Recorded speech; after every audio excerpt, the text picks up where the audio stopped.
Production and distribution of City Club Forums on IdeaStream is made possible by the generous support of PNC and the Raskind Family Fund, with additional funding from Cleveland State University, Robert Conrad, and the Payne Fund.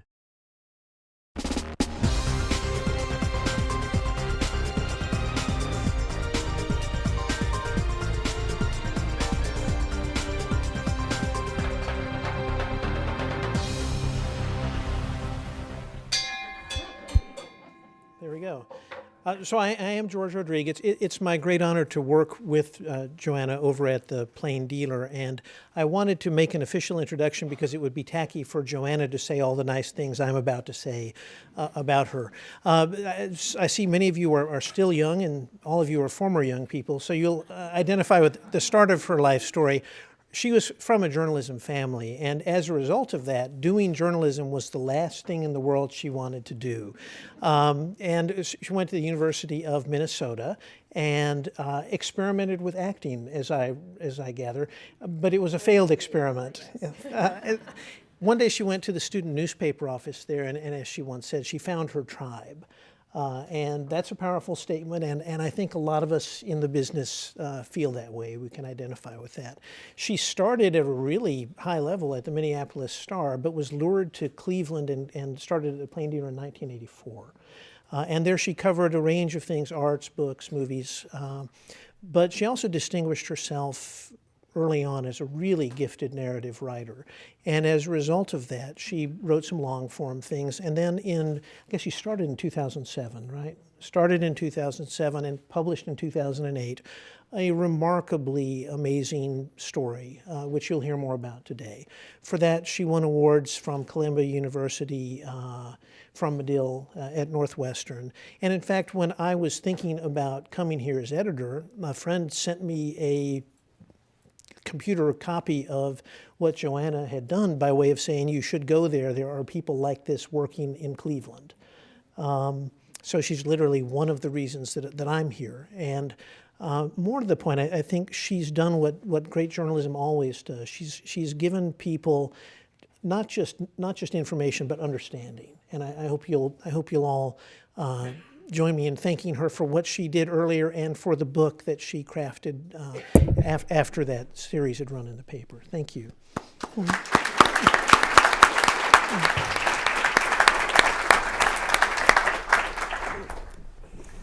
All right, so I think I'm going to do something, Dan, that might be a City Club first. And I'm not going to ring the gong, but I am going to remind the audience of something really, really important to do during this conversation, and that is to breathe. So a doctor taught me, and maybe this is common knowledge, when you inhale and you exhale longer, it's the trigger to help your body relax. So you'll appreciate this is coming from the Rape Crisis Center lady, but if you've read any part of the book, or if I think when we get into this conversation, it's a little tough to hear. So I'm just gonna remind us all, inhale, exhale, and we might need to do that a couple times here today.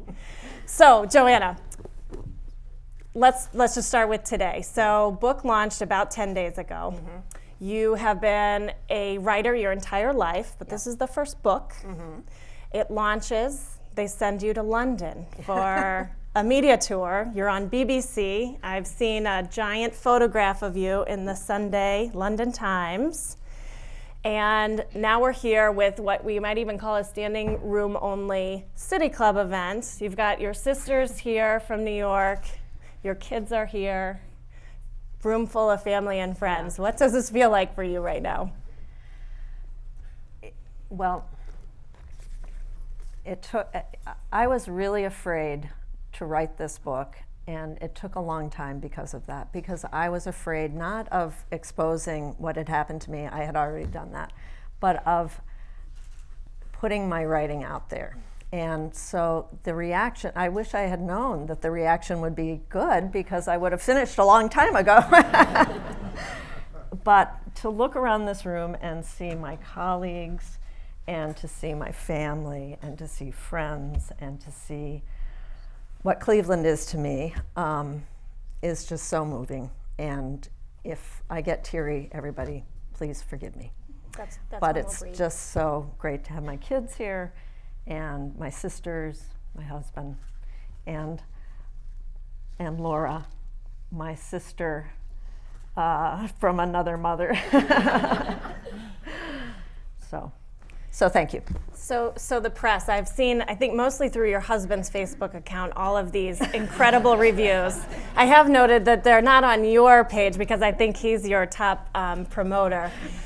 But they've been pretty extraordinary. They have. That must feel great. It does. So talk about that and tell us if anything in the reviews has surprised you. Just that they're good. I mean, it's like, one thing that really surprised me, and most of you may not know this, is that it's in Playboy magazine. Playboy asked to do an interview. It was an email interview, and it's not a review. But that really took me aback. Although Playboy is trying to change, it didn't seem that they would change that drastically in that amount of time.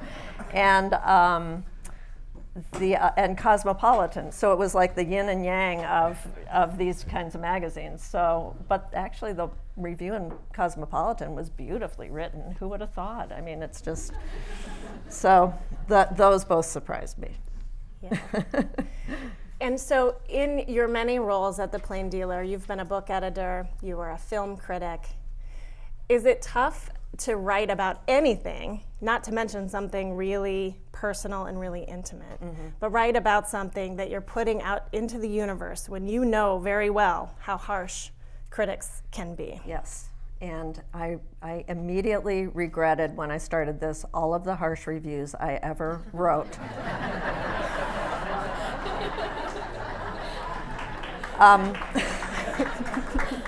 Always about movies, I have to say. I never did that with books, because books I related to, and I knew how hard it was to write them. I'm sure it's hard to make movies too, but they make a lot of money, and authors don't make a lot of money. So, but that's why I procrastinated. It was scary. And as Karen Long is here, she was the book editor at the Plain Dealer for many years and was a wonderful book editor. It took me aback when I briefly did that job how many books are published and how many come into the paper. And I mean, Karen, it had to be over 200 a week. And to be writing something and knowing that it's going to be just in that scrum also was a little, it demoralized me a little bit. I was like, how does any one book ever get noticed? So. And then you add the element of your experience, your rape, and something that is just so personal to you that not only impacted you but your family. You're publishing a book, you know, your sisters, your mom, Laura, your kids are all in there. That must have been really tough. Yeah.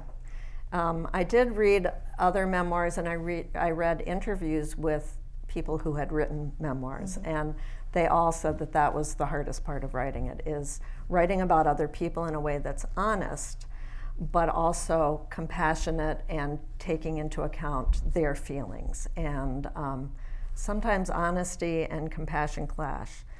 With the people in my book, fortunately, it didn't, because everybody is superb and fantastic and wonderful. So but yeah, it's hard. To think of other people's feelings as they read about what you have said about them is difficult to imagine. Yeah.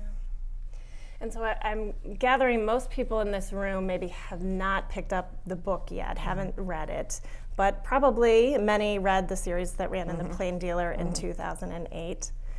I've talked to a few people who have started the book, and some of the words that they use are, wow, intense, it's horrifying.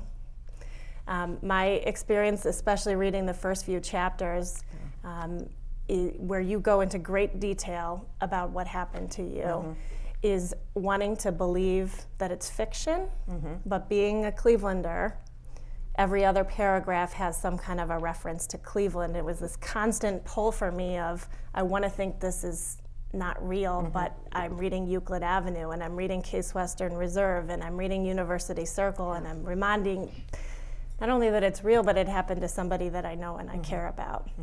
You went into a lot of great detail about what happened inside the theater, and it was done very purposeful. Tell us why you did that. Well, it's interesting that it happened in a theater, and because the brain does us a favor in traumatic situations and allows us to remove ourselves from it, and I disassociated the out-of-body experience, which until that time I didn't really believe happened. So I was an audience and watching this happen on the stage. And later when I was writing, I reflected on how often we see rape in movies and TV shows and how it's depicted. And it's, first of all, it's entertainment. I mean, whether it's entertainment you want to see or not, it's entertainment. And the way, I don't want to see horror movies, but some people find it entertaining. And secondly, it's thrilling and dramatic, and there's, it's fast usually. And when I went back and read the statements I gave to the police, and I remembered what I had gone through and so on, and I realized my rape was none of that. It was tedious. It was clumsy. It was, I was terrified part of the time, and part of the time I was like, what are you doing? Why are you, and so I kind of wanted to cut through that entertainment aspect of it. And I do say this in the book, and I hope people understand and don't think to cut through that entertainment aspect of it and get to what one experience is like. And I suspect a lot of rape experiences are more like that, where it's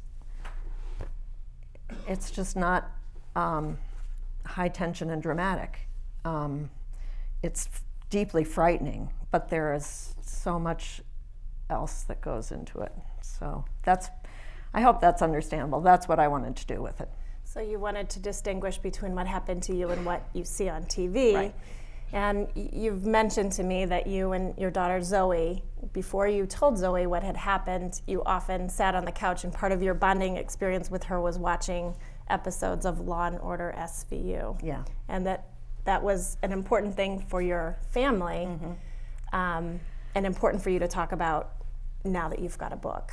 Right. Well, that is an example of sort of glamorizing rape, and it's interesting because I write about how I was in such denial and had buried it so much that I never even thought about telling anybody. And the denial made it possible to sit there next to my daughter, cuddling and watching week after week these stories about rape, that many of them in that show torn from the headlines. I mean, they did an episode about the Castro kidnappings and so on. They've done episodes about real life things. And I kind of disassociated is the wrong word because I didn't do the out of body, but I was sort of an observer. I was one step back from doing that. And Zoe and I have since talked about the show and our feelings about it. And it really appeals to a lot of women. And interestingly, Zoe's boyfriend Tim and other men really don't like it because they feel it glamorizes rape. But with Zoe and I, she pointed out that you have, and it's not realistic, as you know, but you have these two detectives who are there to protect you and listen to you and believe you, and they're fantastic people, and it's Mariska Hargitay, and they're, and if you think that if that happened to you, that would be what you would get, and it isn't what you get, unfortunately. And it's a strong woman. She's the lead, so it's appealing to a lot of women for that reason, I think. Zoe, I consistently called it Law and Order SVU, not SVU, SUV. So, And it was our SUV years, so. So you mentioned that, you watch TV, you expect two detectives working on your case from sun up to sundown, and you're the only case that they're focused on, and that was not your experience. Yeah. You mentioned in the book, you use a phrase that we hear quite often at the Rape Crisis Center, which is you were the quote unquote perfect victim. Mm-hmm. What did that mean to you? And you said yesterday on the radio that term has so much meaning that it would take you an entire hour to unpack it. Yeah. Help us understand what that means. Well, that was what the prosecutor said to me. And as you'll see if you read the book, I had mixed feelings about the prosecutor. I needed him, he needed to win this. I was very worried about it. On the other hand, he was a jerk. And he said he was very excited about the case, and he said, "You're the perfect victim." And he then kind of backstepped and said, "Because you're a reporter and you observe," and so on. But as I did research about the history of rape and so on, what he really meant was that I fit all the parameters that going back centuries you had to fulfill to be taken seriously if you said you were raped, if you reported a rape. I was a white woman, and as I say in the book, that is huge in reporting rape and being believed in rape. And Rachel DeSalle here has done so much reporting in the Plain Dealer about how so many black women in our city have not been believed and have not had follow-ups or any of the treatment that I got. So I was a white woman. I was middle class. I was of means, which was required back then.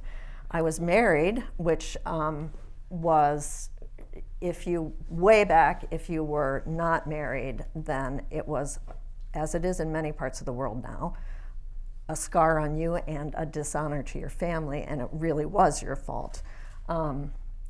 And some other things that I can't remember. But anyway, so he meant I was the perfect victim because I fit these things that meant he could win the case. And rape cases are not easy to win. Mm-hmm. And they often don't even make it to the courtroom because they need the perfect victim. And I have to say, the rapist was the perfect defendant in many ways. And it makes me sad to say this, and I don't mean it. He was the perfect defendant to the prosecutor and to the system, in that he was poor and black and not educated. I mean, it was like we were polar opposites. And as the trial went on, I began to feel kind of guilty that it was so stacked, even though he terrified me and he said he would come find me if he got out and all of that. It just didn't seem right. It was so stacked, and people who've done court reporting, it's so stacked against the defendants. It's just not right. So on the note of things not being right with the system, one of the things we see often is, and you write about extensively in the book, is professionals who should be there supporting putting blame on you. Right. Why did you walk alone? Why did you? And in this case, in your case, the prosecutor was the one who put those questions to you. Mm-hmm. And 30 years later, you are still thinking about those words. Right. So so in case you don't know the story, I had gone to the Case Western Reserve Theater for an interview. The people had left. The rapist was in the lobby and eventually said, "Do you want to see?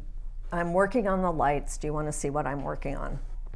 And he was, a presentable young man, and I sort of said, okay. There was a note of caution in my head. This is a stranger, but I was, 30 years old and immortal and, all those things you feel when you're that age. And I ignored the caution and went into the theater with him, and, he grabbed me and he had a knife and cut me on the throat and dragged me to the stage and so on. So the prosecutor, when he was preparing me for the trial, my husband at the time was sitting there with me, and he sent him away because he wanted to ask me something. And so I was sitting there. This is 8 weeks after the rape. And he kind of leans back and looks at me for a while, and he goes, "Why the hell did you go into that theater?" And he said, I mean, other people have, the way he said it, I knew it was not that he was preparing me for what the defense attorneys were going to ask. Other people have said, well, maybe he was just, it was the toughest question and he was asking you. And that just goes into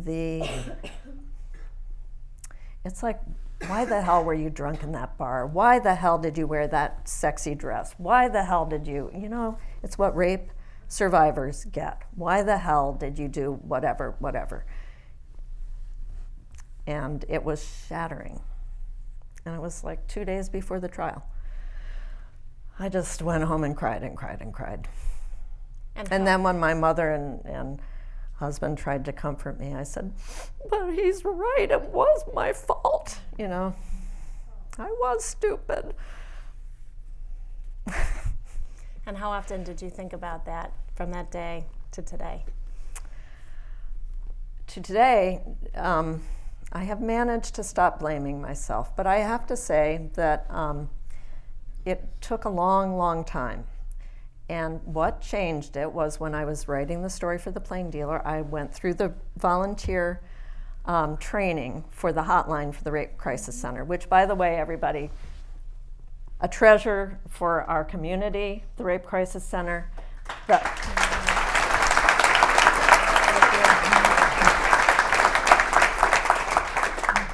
And so I went through, it was many weeks. It's like 8 or 10 weeks where you go twice a week at night, or it was back then. So it's intense training about how you're on the hotline. You're not doing therapy, but it's how you talk to somebody who calls and says they've been raped, and the ways you talk to them. And I realized that I was talking to myself in such a different way. That inner voice, I was so harsh with myself. I was so, not just blaming myself, but like, get over it, move on, and I realized that I would never talk to anyone else like that, ever. And I think it's a human experience. We all have that, you would never say to other people the things you say to yourself. And but it was the training there where I was learning how to talk to rape survivors and realized that. So, thank you. You're welcome. Thank you for sharing your story with all of us. So, I know from our experience working with survivors every day that it's not a one-day recovery process or a 1 week or 1 month. It's a lifelong journey of recovery. And you talk a lot in the book about ways that your mind and body helped you cope with what had happened to you, disassociation being one. You describe a panic attack that you had when you were on a campus tour with Zoe. And you also talk about just putting it behind you. Right. Not going to talk about it anymore. I'm just going to move forward. Right. And that Yes. we hear that a lot. Yeah. And if you don't mind, I'm going to ask you to read a passage about that. It's on page 6, and I knew when I read page 6 I was going to be reading this book for the rest of the night. It's something that really resonated with me because it's something we hear so often. Yeah. I also became practiced at avoiding everything to do with the rape. After it was all over, after I had told the police and the doctors and the prosecutor and judge and jury, after they sent the rapist to prison for a long time, I stopped talking about it. I took what had happened and buried it inside myself as deep as I could. I didn't tell my friends. I didn't tell my 2 children when they were old enough to hear it. I didn't talk about it anymore with my husband or sisters or mother. I told them and myself that I was fine. Fine, just fine. But here's the thing I discovered. I might have buried this story, but it was not dead. I had buried it alive, and it grew in that deep place I put it, like a vine from some mutant seed, all twisted and ugly and tenacious as kudzu. As it grew, it strangled a lot of other stuff in me that should have been growing. It killed my courage and joy. It killed my trust in the world. I knew I was gonna. Worse, the vine reached out to entangle my children. And Sorry. And I know that, and you wrote in the Plain Dealer and in the book, that one of the things that motivated you to write about it was this campus tour that you took with Zoe. And that's where things kind of changed for you, and you knew you had to start talking about it, including telling your children. Right. That must have been Not incredibly difficult. Not easy. A friend did give me a tip. For all of you who have to have difficult conversations with your children about whatever, do it in the car on a long trip. And they're next to you and you're not face to face, and you let them choose the music, and and they're kind of trapped. So that, and they'll attest, that's how I told both of them. And, as hard as it was for me to tell, I'm sure it was hard for them to hear. And they tell me that I thought it entangled them, but they didn't, except Zoe at one point said, "So that's why you guys have been stalking me." There was a little stalking. So you tell your children, and then you decide to tell the world in the series you wrote for the Plain Dealer. Tell us why you decided to share it so publicly. Well, I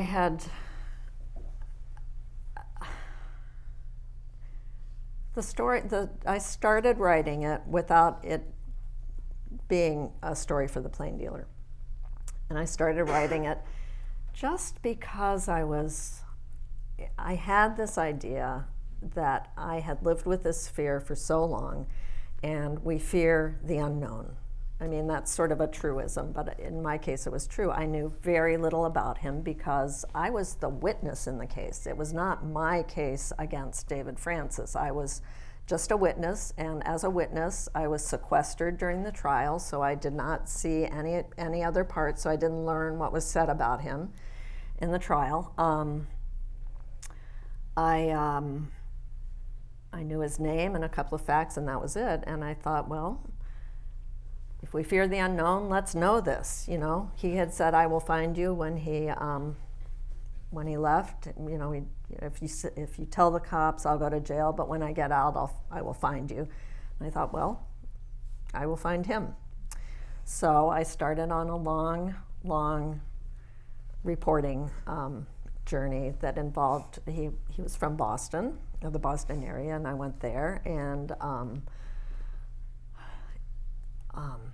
did some of that. And an editor I had worked with at the Plain Dealer, I asked him to read what I was writing, not for the Plain Dealer, but just as a friend.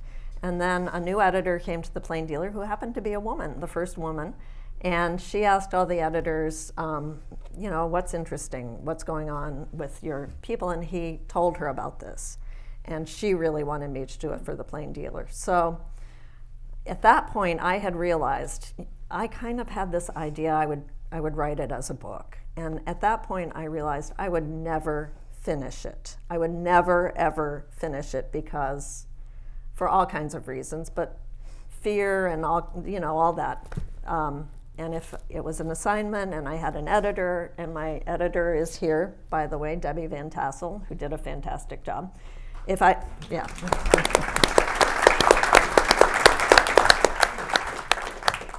She would eventually make me give it up, right? By the way, reporting, I realized just recently, is sort of a disassociation experience because you're stepping back and observing and not participating. And so I was disassociating by being a reporter on my own story, which made it possible to do. And at one point, I was so convinced this was just great. I wrote it all in the third person. She did this and she did that, and I gave it to Debbie like, here's the answer, and she goes, no. So I decided to do it for the paper because I thought it would make me finish it. And then it did become public, and that was also scary, but it worked out. So I'm pretty sure if I make eye contact with Dan Moulthrop right now, he's probably getting closer and closer and saying, wrap it up, because there's a lot of people in the room who have questions. So I just one more question before we turn it over to the audience. I'll say, I remember I was not yet working for the Rape Crisis Center when your series ran in May of 2008. I remember setting my alarm a half hour early those mornings because I wanted to go out and get the newspaper and read the next day. And I also know that we made copies of that series, and we still have it in the lobby of the Rape Crisis Center. I see people every week reading it, and we have people all the time asking if we have any more copies that they can take home. So we know in this community it had an extraordinary impact. What was the impact on you when you shared your story with the world? Well, the big one, and the reason I decided to go ahead and try to make it into a book was that the Monday I went into the newsroom, and over the course of the day, 3 women from the paper came up to me and confided that they had been raped and had never told anybody. And then the emails started to come in, and the voicemails, and it included a few men, but it was, as you know, mostly women who are the victims of this crime. And the stories I was hearing were just heartbreaking and frightening, and all, they really were in the emails kind of telling the story that they had held in and not told. And I realized that the way I reacted was common. And you said the other day, it's universal almost, to say, okay, we can't talk about it anymore, in part because you don't want to burden people with such an emotional experience. You can't just, and you're sort of protecting other people in not talking about it.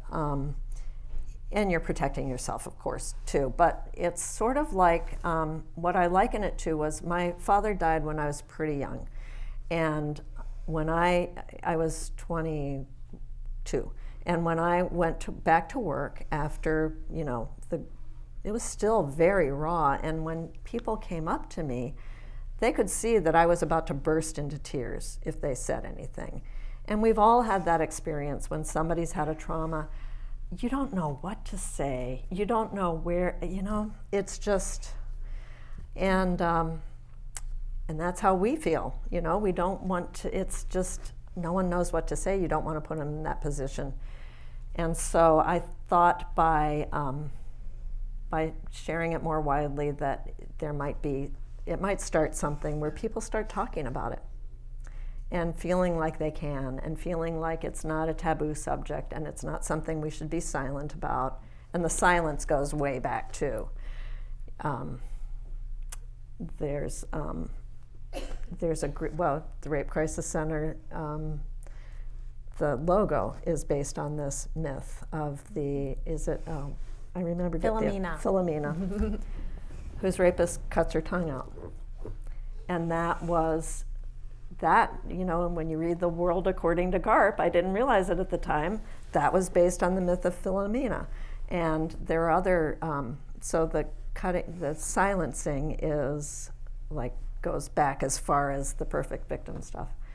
And it's time to stop. Yeah. So that's what and just before we take questions, I want to thank several people who are in the book are here today. Laura Wills is a big part of the book. She is David Francis's sister, and she is a survivor of so much, and I love her.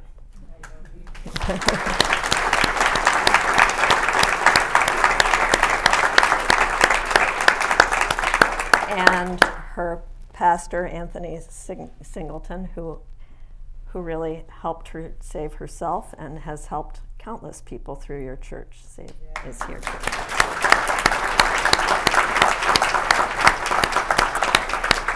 And Sue Johnson, who is in one of the few funny scenes in the book, is here. She went out. I had done a story with her. She's one of the bravest and most adventurous people I know, and she went with me when it was not a plain dealer story yet on my first trip into, trying to find things out. And she's here. I don't know where you are, Sue, but anyway, Sue is in the book, and she's great, and so.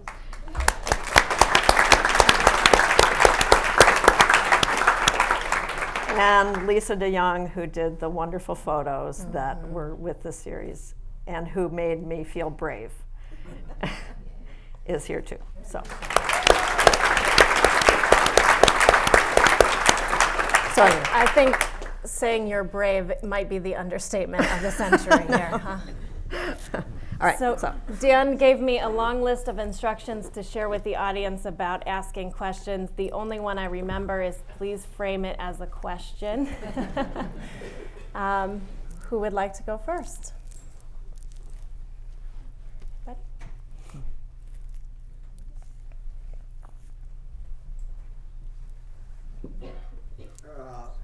I'm David Snyder. How did David Francis die in prison? I have not read, The Plain Dealer, the book.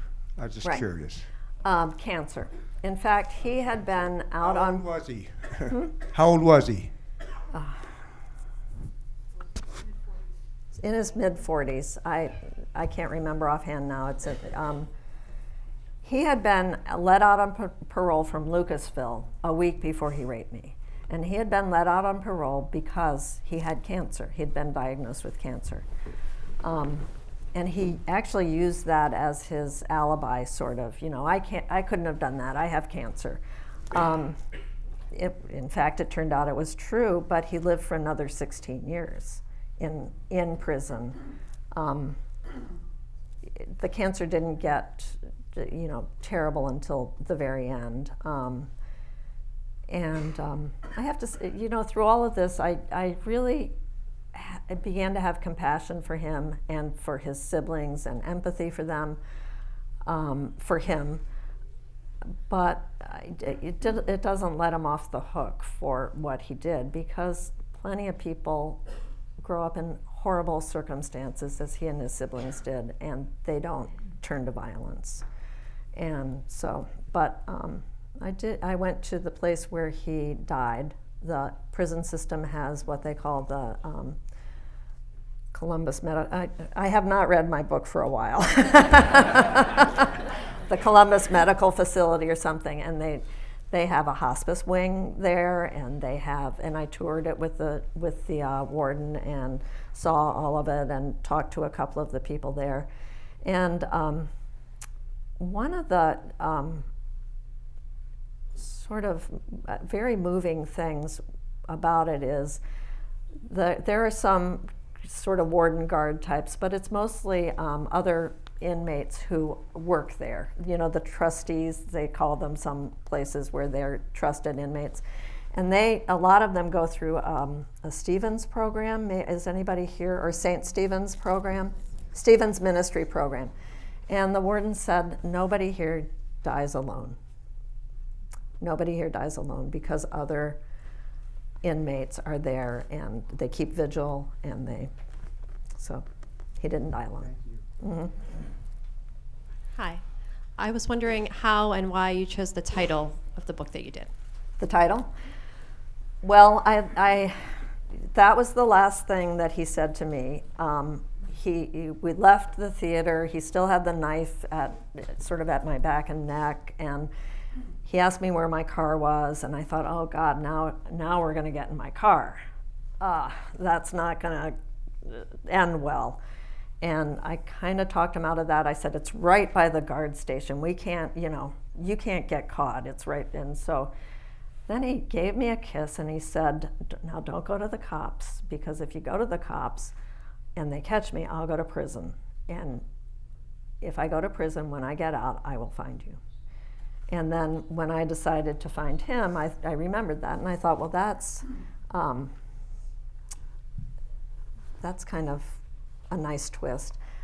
But as I wrote it, I realized first of all, I was finding Laura and all these other people. There was an amazing priest who was one of his other victims.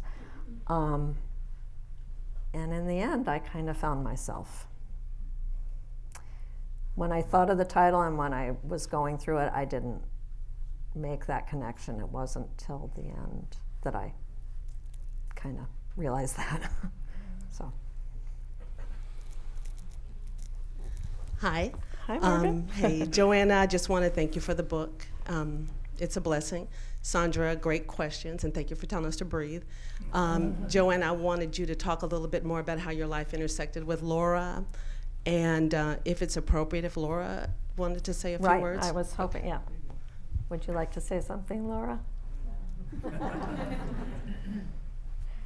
Laura has invited me in, she said no, but she's invited me into her church, which is a place of real love, and where everybody helps everybody else and supports everybody else. And Laura is one of the hardest working people in that church, as the pastor can attest. She's always there, and she's always cooking for funerals and for meetings, and she's just, and I've told her, we went to, after the series was done, and this is not in the book, we went to the funeral for one of her brothers. Remember that, for Nehemiah? And a pastor was supposed to meet us there and never did. He had died in Columbus, and we drove down there. And so Laura she led the service. And she was unbelievable, and she started singing, and I said, you should go into the ministry, because that was quite a service. And so. And in your, yes.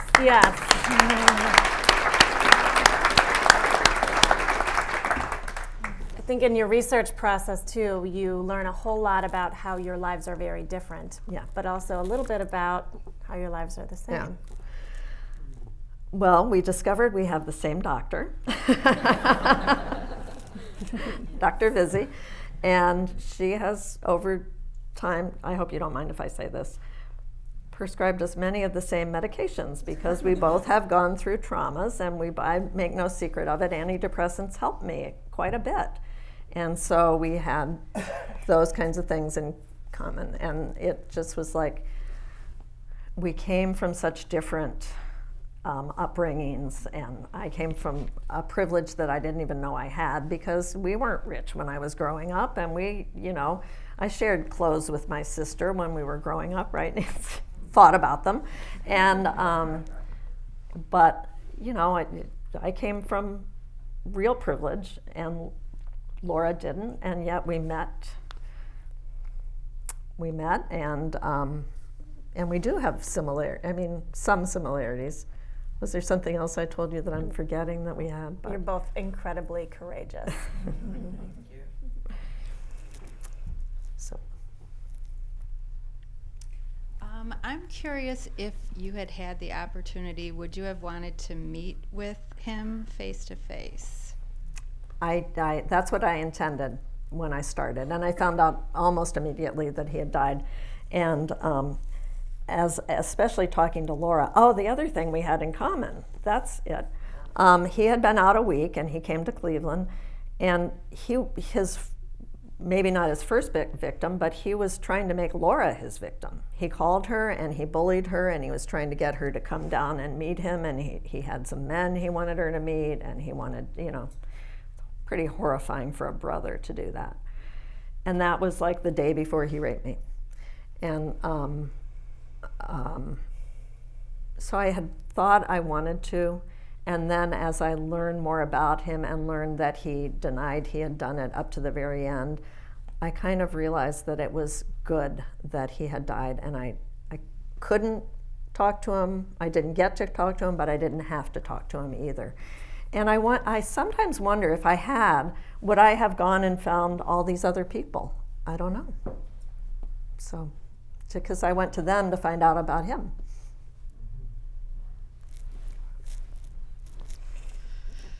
Thank you for helping me feel not so alone. Oh, thank you.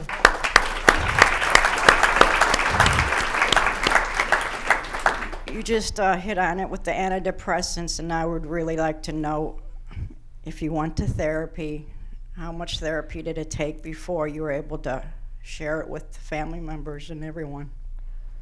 Well, I was one of those terrible patients, I guess, in that I would get depressed, find a therapist, go for 2 or 3 sessions, decide I was fine or decide it wasn't helping and stop. I mean, I think this may be a common experience too, maybe. And a lot of them wanted to prescribe antidepressants, and I resisted because it was scary, and I didn't. And then finally, one of them was a very good therapist, and I stuck with her, and she really talked me into taking the antidepressants. And they really,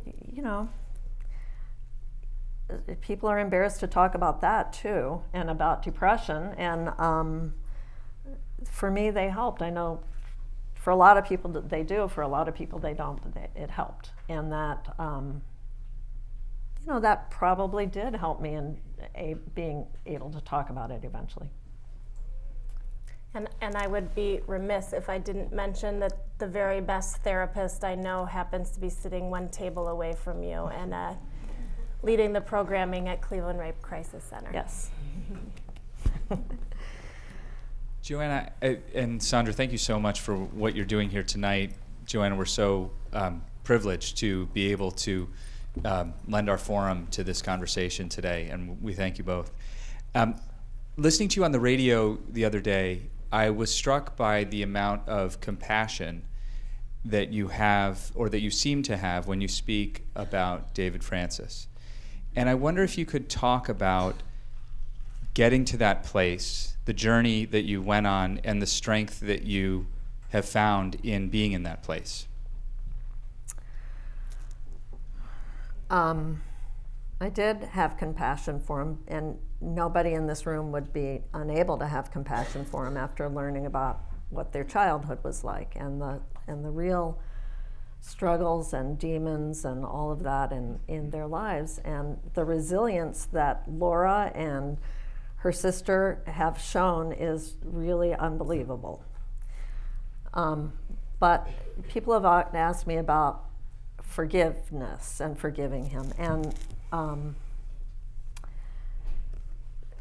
there's a reason that forgiveness is the central tenet of so many religions, of all religions. And that's because it wouldn't have to be a central tenet of a teaching of a religion if it weren't really hard. And if it weren't, it's just not a natural thing. Human beings, we tend to be, at our primate level, survivalists. It's not a natural thing to forgive, and that's why we have to be told over and over through our religions to try to forgive. And so, in thinking about that, I think it's just a long process. It's not an instant thing. And, everyone here knows that it's meaningless for someone to say, "Oh, I forgive you." It's like those false sorries. It's meaningless, and so you have to. It's a long route, and I'm on that route. I have empathy for him and compassion for him, but as I said, I don't let him off the hook, and I don't let him off the hook for what he did to his sister and for the priest, that he tied up, and not just on my behalf.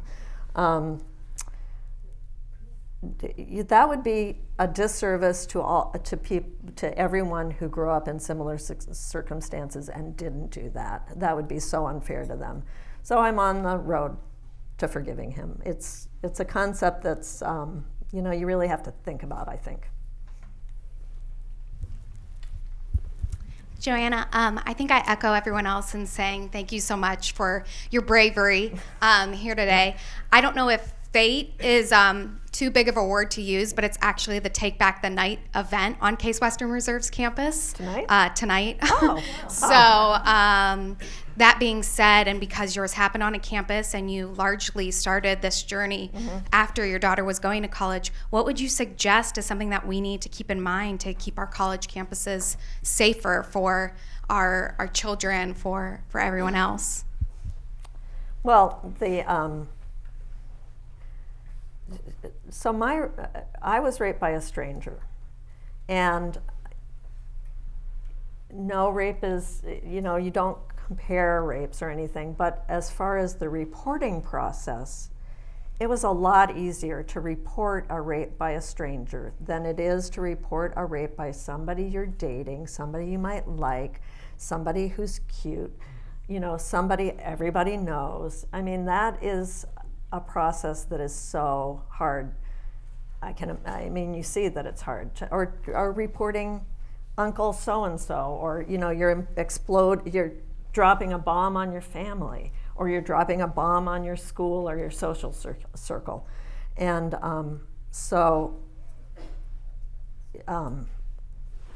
as you make sure that everybody listens and believes and is there. But there's also that what Vice President Biden is spearheading. It's on us. It's everybody being the bystander awareness and looking for those cues. Your friend is really drunk and she says, "Go! I'll get home alone. Go ahead." And then if she's going up the stairs in the fraternity or whatever, the bystander effect of stepping in and stopping, whatever. And on college campuses, that is huge to teach people to do that. I'm sure you are over at Case. And you guys are, you can talk about what the Rape Crisis Center is doing. They're going to high schools and is it middle schools too? And talking to boys and and not just about, don't do this, but make sure you're watching your friends and your friends aren't doing this. And you can talk more about that program, but it's impressive. And what the It's On Us movement is great.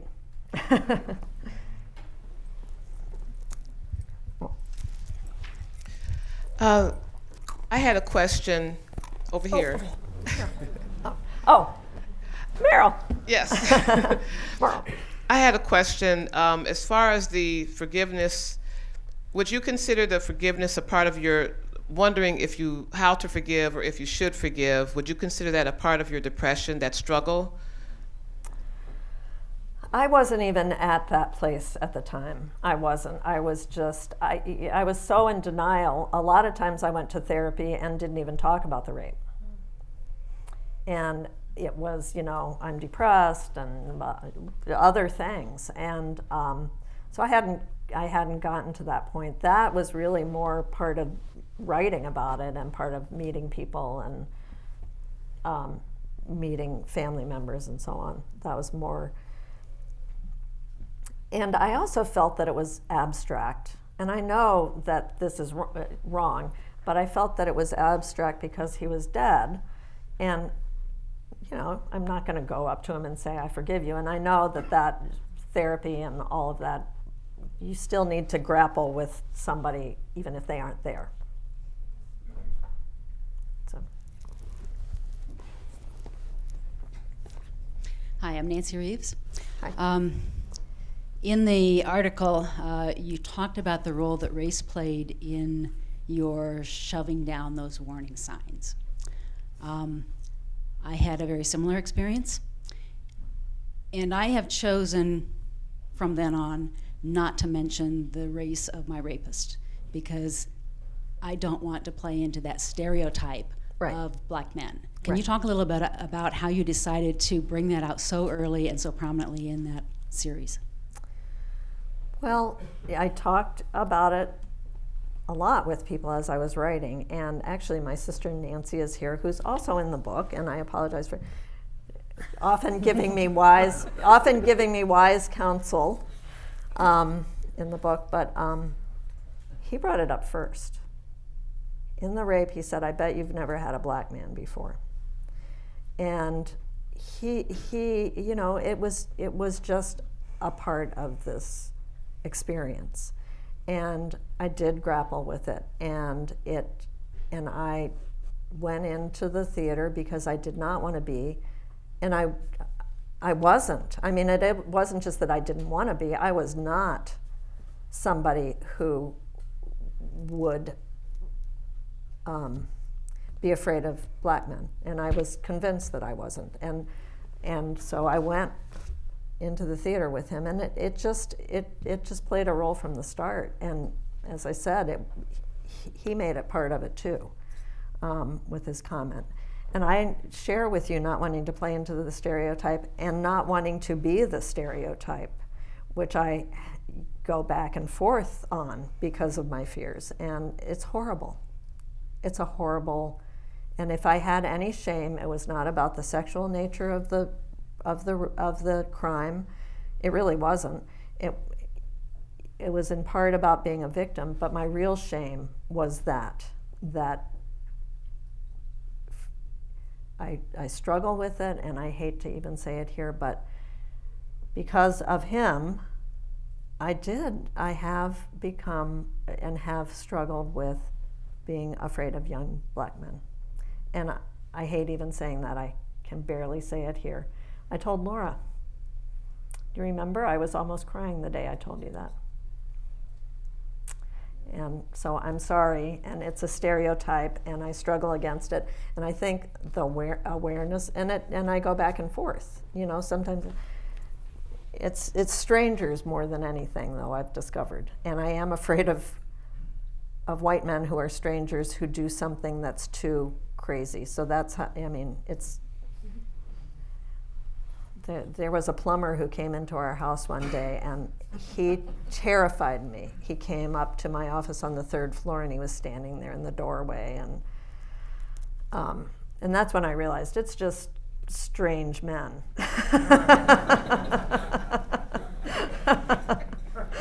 So anyway, that's a hard subject to talk about, and I hope I didn't offend anybody, but it's the truth, and I think a lot of people struggle with that kind of thing. Thank you. Thanks for speaking the truth.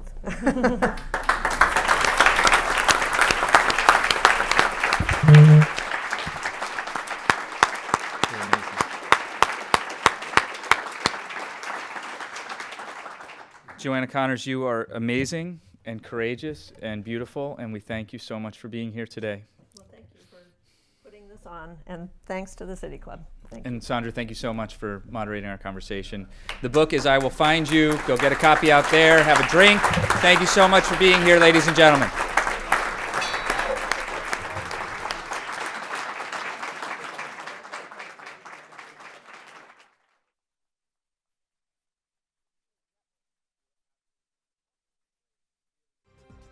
For information on upcoming speakers or for podcasts of the City Club, go to cityclub.org.